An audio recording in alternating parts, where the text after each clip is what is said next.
2009 সালে মাহবুবুলকে ডেকে আল্লামা সাঈদীর বিরুদ্ধে মামলা করতে বলেন এমপি আউয়াল। তবে রাজি না হওয়ায় তাকে তৎকালীন পিপি কার্যালয়ে তুলে নেন স্থানীয় আওয়ামী লীগ নেতাকর্মীরা।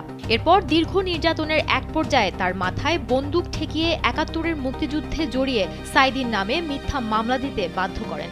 পরবর্তী সময়ে আন্তর্জাতিক অপরাধ ট্রাইব্যুনালেও এ মামলার প্রথম সাক্ষী হিসেবে সাক্ষ্য দিতে বাধ্য করেন। তখন তাকে যাত্রাবাড়ী থানার অধীনে সেফ হোমে এনে ভয়াবহ নির্যাতন চালানো হয়। অভিযোগকারী বাকি দুই সাক্ষীরও একইভাবে জবানবন্দি নেন তৎকালীন ট্রাইব্যুনালের প্রসিকিউশন টিম। হাসিনা ছাড়া অন্য আসামিরা হলেন আন্তর্জাতিক অপরাধ ট্রাইব্যুনালের তৎকালীন চেয়ারম্যান বিচারপতি নিজামুল হক নাসিম, সাবেক আইনমন্ত্রী শফিক আহমেদ, সাবেক আইন প্রতিমন্ত্রী কামরুল ইসলাম, আন্তর্জাতিক অপরাধ ট্রাইব্যুনালের সাবেক বিচারক বিচারপতি এটিএম ফজলে কবির, পিরোজপুর ১ আসনের এমপি একেএম আউয়াল ওরফে সাইদুর রহমান সহ ৪০ জন। এর আগে ২১ আগস্ট আল্লামা দেলওয়ার হোসাইন সাঈদীর বিরুদ্ধে আলোচিত সাক্ষী সুখরঞ্জন বালি গুম সহ নির্যাতনের দায়ে শেখ হাসিনা সহ ৩২ জনের বিরুদ্ধে অভিযোগ করেন।